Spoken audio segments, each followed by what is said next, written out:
Hey guys, Encore Performance here today, back with another video. Today, I'll be telling you the tale of how me and Canadian Conan completed the Kurikara historical battle as a Pacifist Immortal and got some great sushi along the way.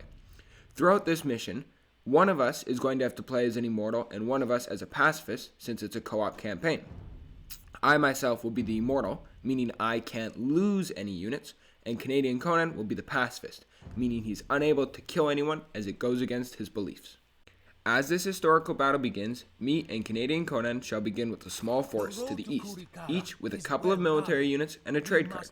We each need to get the trade cart and at least one military unit to our individual bases, with mine being further north and Canadian Conan's to the east.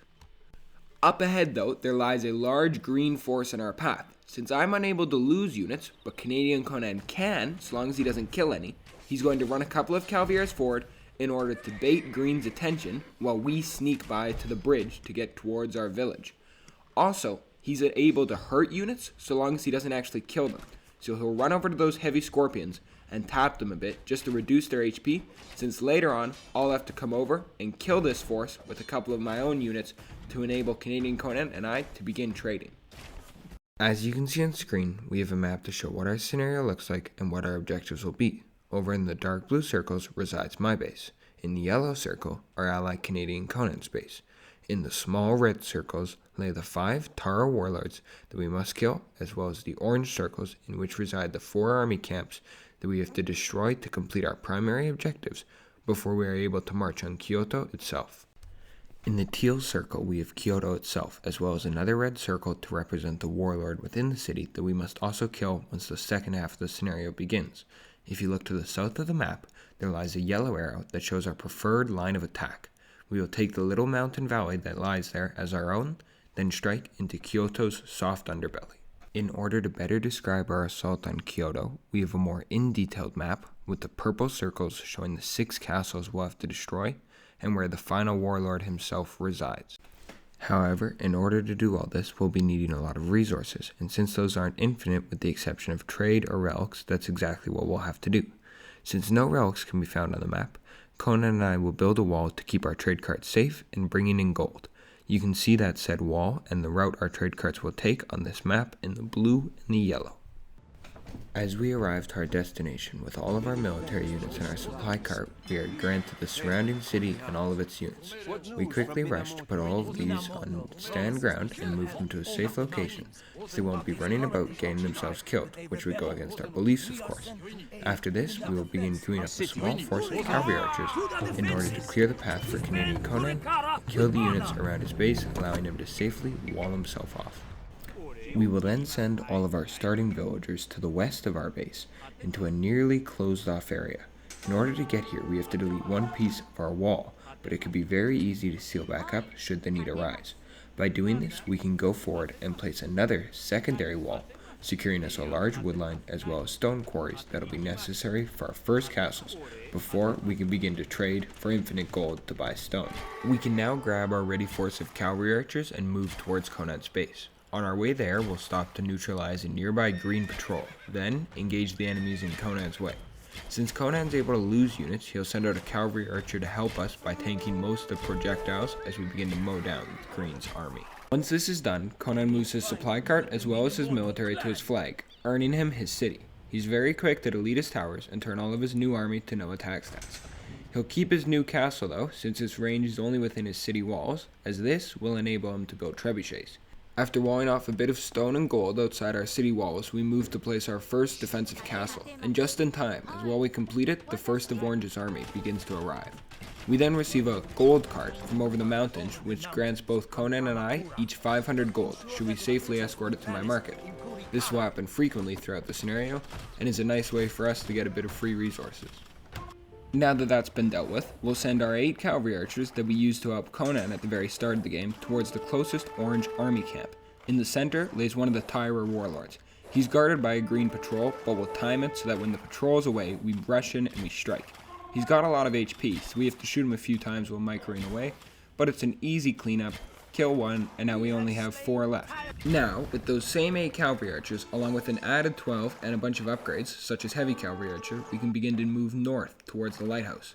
On our way there, we'll stop to destroy an orange dock along with a tower.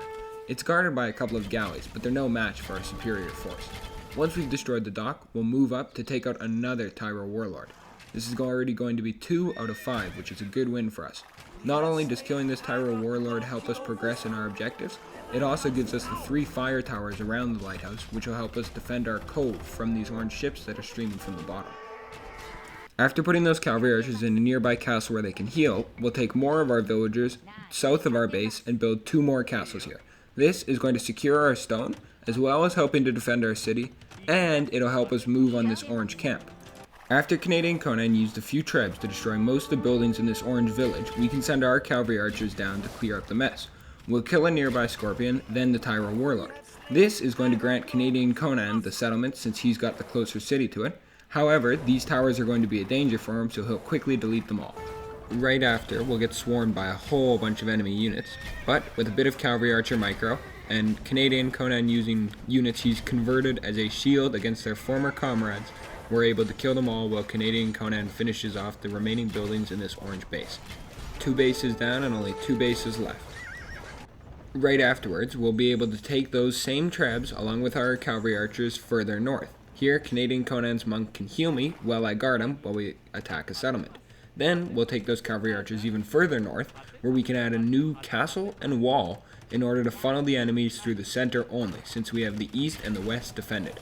After that, we'll build a castle in the center with a siege workshop. This siege workshop is going to play a critical role in our destruction of the 3rd settlement. While researching Onager, we'll go up to the top of our base where we'll delete a bunch of buildings. This is going to allow Canadian Conan to build another castle which is safe inside our base where it won't accidentally kill any units, so we can construct trebuchets closer to the action. After that, we'll take our Onager and put it into play. Slowly, we begin chopping our way towards a river in between the last 2 Tyra bases. The benefit to this river, though, is it'll allow us to safely treb down Orange's base without him being able to defend, thanks to a couple of walls conveniently placed by him, blocking him off from the riverside. Throughout this scenario, we've had to deal with the issue of teal trebs. Our solution is to put a couple of cavaliers inside our castle, or wherever the front is, and whenever a treb comes forward, wait for our castles to kill the units around it, then send the cavaliers out. Canadian Conan can already begin moving a treb into position where he can start taking out Orange's castle on the riverside, which is good. This is the only castle Orange has, and it'll stop his production of samurai. Another benefit to how that river works is, since we have the back open, the enemy's pathing is going to take them towards the back of the river. In the meanwhile, though, they're going to go past all of our castles we have built up to the top. As you can see, Canadian Conan has now destroyed the castle, and can already take out siege workshops as well as a couple of other buildings before we'll push in with our main force. This just slows down Orange's production and makes it even easier for us to move in. In the meanwhile, we send a covert force of cavalry archers, which will take out this green tower as well as a couple of patrols, before moving to the bottom of Kyoto, where we can go through a mountain valley that'll give us a more guarded approach to the settlement, which is exactly what we need if we're trying to keep it fortified without losing units. We then return to that 3rd center orange settlement, where we've placed a siege workshop across the gate to block the enemies from getting out while we constructed another castle. This castle is going to guard Canadian Conan's trebs while they move forward and raise the rest of the buildings. We then build a second castle and immediately afterwards see a teal army approaching. This is a great opportunity for us to send our cavaliers out, destroy the teal castle, and while we're out, we go back and kill the 4th warlord. After he's dead, we return to our castle, and that leaves us with just 1 settlement left to clear. Before we're able to go do that, though, we'll have to fortify our base in the center that we've just taken over from Orange. We'll build 3 castles and replace his gate as our own. This leaves the AI no choice but to go to the west to fight us, so we'll take the fight to them. Our cavalry archers will escort our villagers as they build their first castle. Then they'll build a second, and then a third. This is just about getting as close to the orange base as we can with our range. That way we're able to kill units before they even have a chance to kill our guys. Now, with Canadian Conan's trebs raining down hell on the enemy, and our castles, we easily take out the last orange settlement. He'll quickly resign. After this, we'll secure it by placing a gate and 2 castles, just like we always do, before moving all of our troops towards the east. Now that we've moved our troops to the east, we can safely board them on our transport ships and head towards our southern base. Once here, we can begin to push into Kyoto itself. Canadian Conan arrives first with his villagers and begins to create a large wall. He also sends his trebuchets. Meanwhile, we'll send our villagers from the other side of the map using a transport to go down the river. This is just going to save them a bit of time and also make it for safer travels. We can then send a few Cavaliers in order to scout out Kyoto's castles. We're going to do this so that Conan can snipe them later on with trebs. Since he's able to destroy buildings and lose those trebs, he can just send a large number, take out the castle, then proceed to lose all those trebs to enemy units. Once all of our men have arrived to the southern camp, we'll use our villagers to build a castle, then fill with cavalry archers so it fires extra fast, while Conan takes down the first of the 6 teal castles. Just after that, when the fighting calms down a little, we rush forward. We quickly wall off the bridge and then proceed to build another castle of our own. This is just going to help us gain a bit of ground. And after another wave, we rush forward and build a couple of gates in front of us again. After these are placed, we can build a castle far behind them where the enemy's cavalry archers can't reach us. A couple of our villagers try and escape, but we find them and send them back to work. Once that castle is completed, Canadian Conan can begin to use his trebs to mow down nearby buildings. However, Teal responds with trebs of his own. They almost take down our castles, but luckily we're able to rush out with Cavaliers and take them down just in time before rushing our Cavaliers back to safety. This Teal castle right above us is a bit of an issue, so we'll deal with it in a moment. Speaking of sniping castles, Canadian Conan's able to send a trebuchet over to the west where he can take out our second Teal castle with just a bit of luck. After getting that third castle, Canadian Conan sends out 2 trebs right outside of our walls where he's able to get another castle. They take a bit of damage, but again, it's fine. He's able to lose units, just not kill them. That's our job.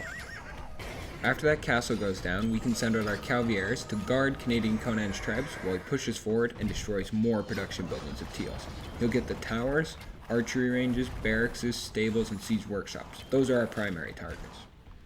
We figured that right after defeating that last wave, we're able to build another castle, which we do. There's a couple of units coming, but we managed to get it up just in time.